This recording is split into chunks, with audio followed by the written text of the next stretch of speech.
Good evening, guys. I have an interesting log for you tonight. I had it since a while, but I forgot about it because I misplaced it, and I found it recently, so I decided to try and make a video. I did open it a few times, but it's not that easy. So what is this log? As you can see, this is a round, like a rim cylinder type log, something like that, but compared to the real thing, it's actually quite small. So it's not a regular door top, I assume. Maybe it's for a display lock or something like that. I don't know. If anybody knows what exactly can be used for, please let me know.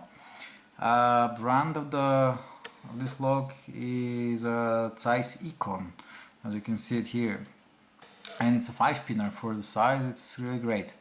Here's the key. If you can see, the beading is just amazing. It's 3 high cuts, or yeah, and then you have 2 low cuts that are hiding behind them, so quite challenging to go around it. The keyway is also not easy, in the sense it's a normal Yale style keyway, but it's tiny compared to any other. I mean, you can see it's pretty much 2/3 of the size of a normal keyway.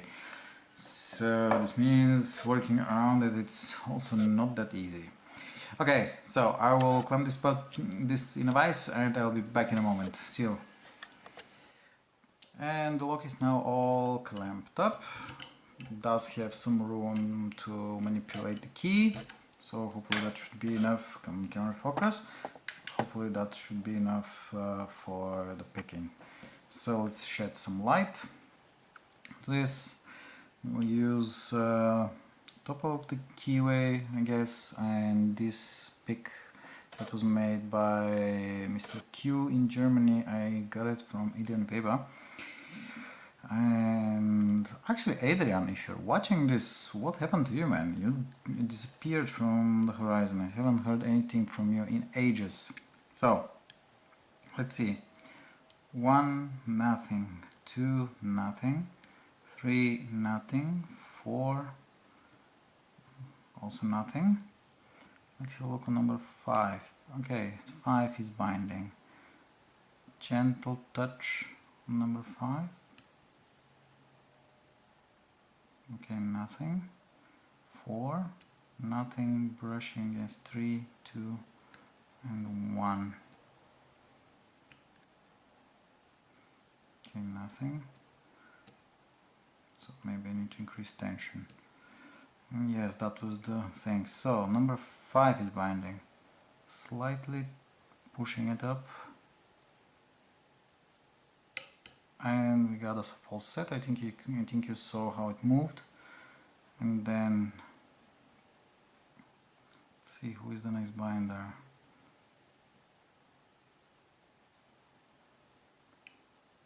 To believe it's number, is this me or number 4? Let's have a look.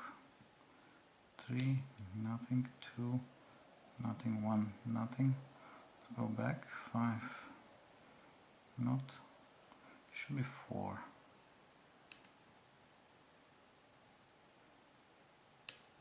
Very slightly, very gently. Okay, I did press it, but I'm pretty sure I dropped something. So let's try again.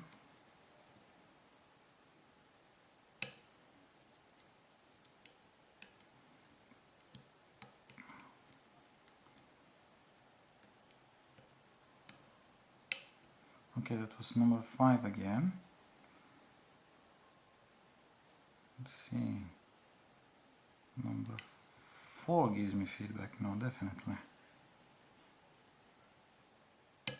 And open. Okay, so number 4. Whew. Okay, that was really a pain. Yeah, with all this hiding behind the other ones, this was, I would definitely say it was not easy. I had to actually pick it a few times before, so that I get again the feel of the pins. Otherwise there was pretty much nothing. So let's try and gut it. And what do we have here? Oh, it's a C-clip of a sort. So Anyway, I will lock it up because I have the key. So let me have a look how we can remove this, if it's a C-clip to this. Actually no.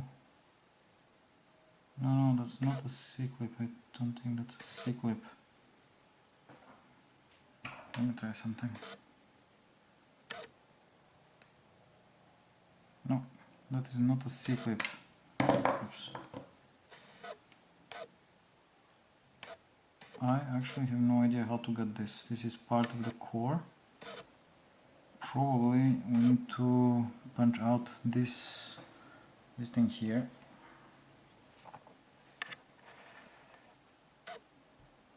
This, but don't want to destroy the lock. Let me try something, maybe,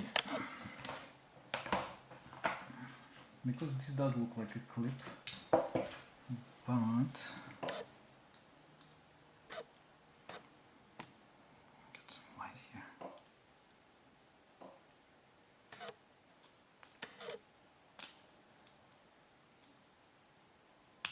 No,